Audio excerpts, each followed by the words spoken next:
Welcome back to చతుర్య TV HD. Hollywood movie reviews కోసం ఈ ఛానల్ని సబ్స్క్రైబ్ చేసుకోండి. ఈ వీడియోలో స్లీపింగ్ డాగ్స్ మూవీ రివ్యూ చూద్దాం. ఇది లయన్స్ గేట్ ప్లేలో తెలుగులో ఉంది. ఇదొక క్రైమ్ మిస్టరీ థ్రిల్లర్ మూవీ.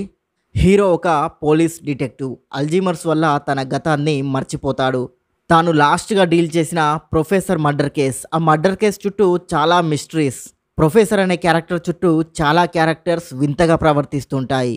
అసలు ప్రొఫెసర్ని హత్య చేసింది ఎవరు, ఎందుకు చేశారు అనే సస్పెన్స్ని సినిమా క్లైమాక్స్ వరకు మెయింటైన్ చేశారు. కానీ మూవీ స్టార్టింగ్ నుండి క్లైమాక్స్ వరకు జరిగే ఈ ఇన్వెస్టిగేషన్ సీన్స్ని చాలా స్లోగా నెరేట్ చేశారు. దీంతో చాలా వరకు బోర్ ఫీల్ వస్తుంది. సాధారణంగా ఇలాంటి ఇన్వెస్టిగేషన్ థ్రిల్లర్ మూవీస్లో ఇంట్రెస్టింగ్ ఎలిమెంట్స్ ఉంటాయి, కానీ ఇందులో పెద్దగా అవి కనిపించవు. సినిమా క్లైమాక్స్లో వచ్చే ట్విస్ట్ మాత్రం అన్ఎక్స్పెక్టెడ్గా ఉంటుంది.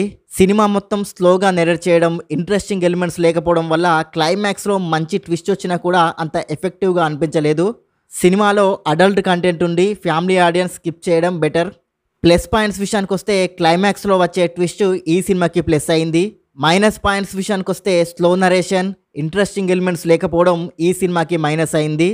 ఓవరాల్గా ఇది ఒక average movie, one time watchable. ఈ మూవీకి నేను ఇచ్చే రేటింగ్ 5కి 2.5 star rating. And thank you for watching. Please subscribe చతుర్య TV.